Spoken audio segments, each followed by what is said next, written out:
Welcome, my name is Tashara and this is StarMade, and we are back with my Borg Cube project. It's turning out to be a bigger project than I initially planned on it being, but I don't mind having fun building this thing. Yeah, the main thing I wanted to complete this week was the detail layer of the cube itself. As I've shown in the last episode, I already started with adding all the detail layers to this dark gray area. Even had some more detail going on over here. Yeah, it's going to be a lot of work, but I think it's going to be worth it in the end, just because of the level of detail you can add to it. But that's not the only thing I'm thinking about for this Borg cube, because it does need to be armed. At least that's the plan. It's going to be a bit of a problem, a bit of a challenge actually, to get a weapon inside this cube and not distort the cube's shape itself, because I do want a turret weapon that can more or less rotate around to aim for something, but not fire against its own hull. At least that's the plan. So I think the design I can implement will have a somewhat limited firing arc, and to compensate for that I want to add a couple of drones to this Borg cube. Well, normally a Borg cube does have drones, at least according to canon, but those are the assimilated species that the Borg have in their collective. So they're basically, well, not soldiers, but person-shaped beings. But the drones I want to add are the actual drones we have usually in StarMade, to fight for a mothership and then return to them once they are done. I have an idea to create this drone in a spherical shape, so just a flying ball basically, and having it armed with one of those green cutting lasers. That would be a cool sight to see, I think, if you have a couple of those flying around. And it does fit a bit with the theme the Borg are going for. So let's go to that first. Well, this is my basic spherical shape I designed for it. It's the same all the way around, and top and bottom, etc, etc. This is just the base shell I'm going to work on. There's a core exactly in the middle, but it doesn't have any systems yet. And I added all these green crystals to get this green light that's spinning out of the armor kind of look. But like I said, it's all hollow inside still, so we need to add the systems. So the easiest part is probably adding a beam aiming from there, but we might be able to add some other systems as well. Because of the new chamber systems, we don't need a whole lot of other systems inside this thing. So we have room for a couple of more functions, I think. Well, at least I can see inside this drone, but yeah, something weird sometimes happens. This is one of these relay blocks for the purple beam thing, but there's no purple beam. I'm not sure why, and sometimes it happens also that it sets the ship to old power, but there's no old power blocks on the ship at all. So it's a bit weird sometimes, but usually reloading a save will fix it, so it's not a permanent change. I decided to go for a 19 big reactor, so a level 2 reactor. That should be enough, I think, for this type of drone. And I can get 100 stabilization with these many stabilizers from there, so that's nice. And of course I will have to add a couple of more weapon blocks to here, but just put in the one to just indicate where the weapon output will be. But that's it for this stage, just a bit of planning. and we'll see if we can add some other features to this thing. One additional thing I wanted to add to these drones is some AMS defense on the side. So I've got one AMS turret, a sunken one over here and one over here. And I added all the rest of the systems, well, most of them. You can't really see everything correctly, but you see the amount of space I still have left over. I'm going to have to fill that with something, so probably just hull or something else, just to have it all filled out. But it's done as far as system design goes. So if you go here and then to the camera up front, we have to pull up our interface. We've got a damage beam over here that can fire at regular intervals, so it's not entirely 100% continuous fire, but I didn't want that. I just for the effect that it has if it continues firing versus the occasional shot. Scanner and jump drive are normal, but I did add some chambers, so ship reactors. I've got some top speed and turn rate added to it, just to give it a lot of maneuverability, because this thing needs to be nimble and dart in and out of the enemy's fire, then go for the kill. That's the plan, at least. And of course it will not be alone, it will be swarming a target with all the other drones that the cube will release. On the main cube I started to work on an area where I can put in a turret, so that's what this hole is for.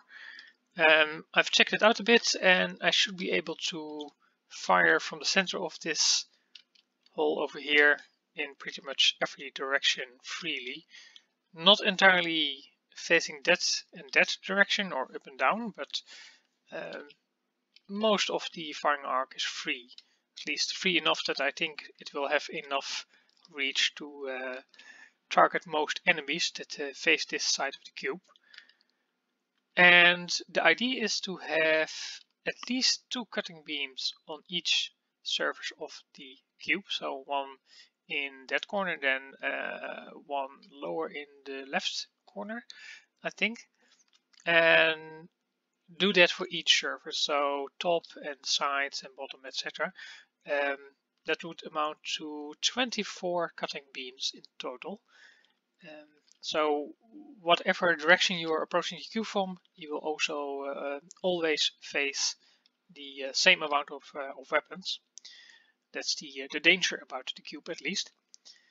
And I might think of some other weapons I want to implement in a similar fashion as well, some sort of cannon fire, I think.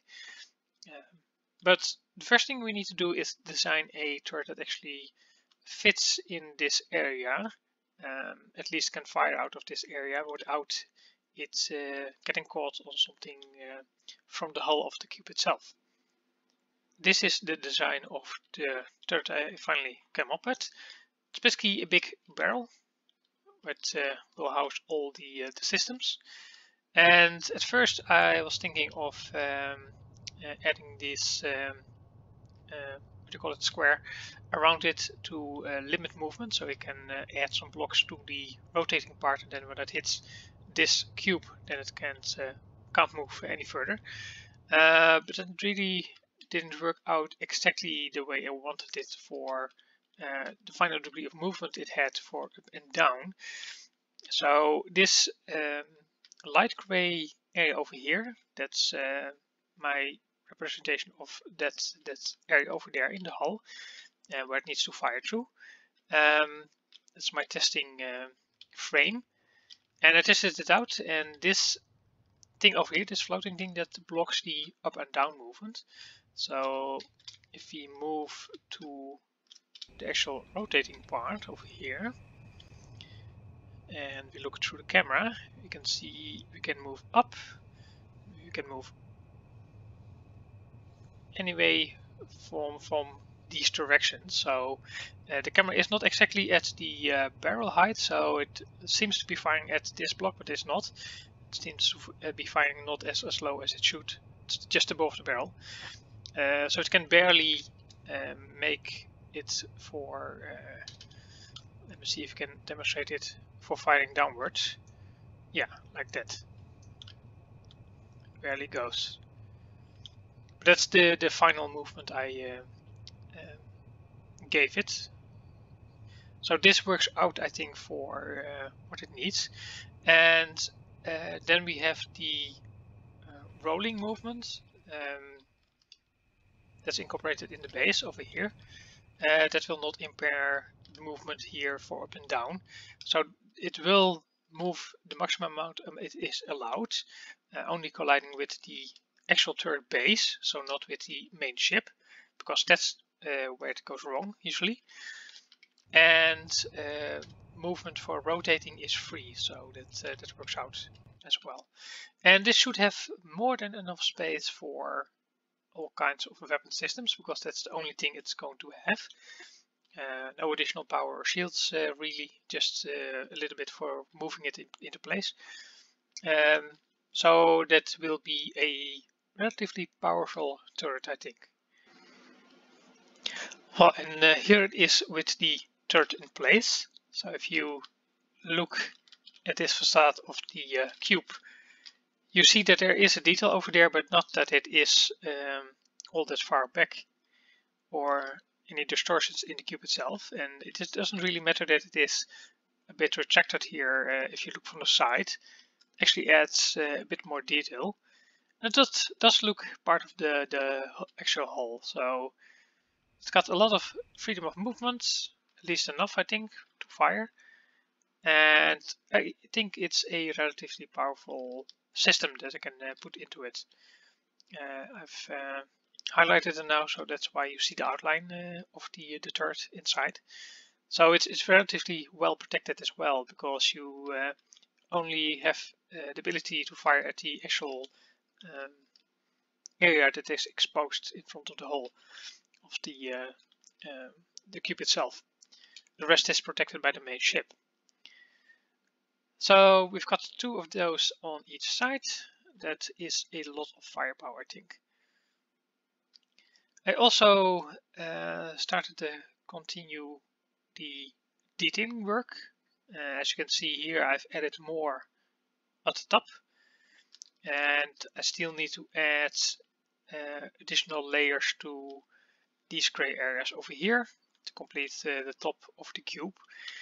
But that's a whole lot of the same type of work, and it actually looks something like this.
I thought it was nice to throw in a bit of a time lapse, just to show you what type of work this takes to get all this detailing done, because it's all the same type of work all the time.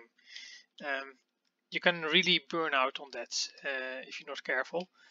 So I paced myself and did part of it, and then worked on the third again, and then did more detailing, etc, etc, etc. But as you can see here, especially from the distance, if you see everything, it really helps to add this type of detail. Still need to do a lot of areas in the lower parts of the cube. So that's step by step what I'm going to do, adding more and more detail until it's entirely complete. I still need to do some testing to see if the actual detail layer I've added here, if it serves a function as a defense. Because I'm guessing, because it has so many different layers, that it will disperse damage from missiles a bit better than just having plain armor layers one after the other.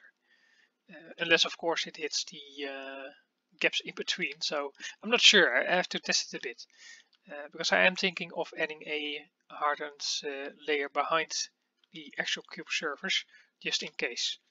It seems so easy once you see the finished results, but this is days and days of work for me, adding all the panels and all the lights and other details, and it's a bit of a nightmare sometimes. And I'm still not completely done.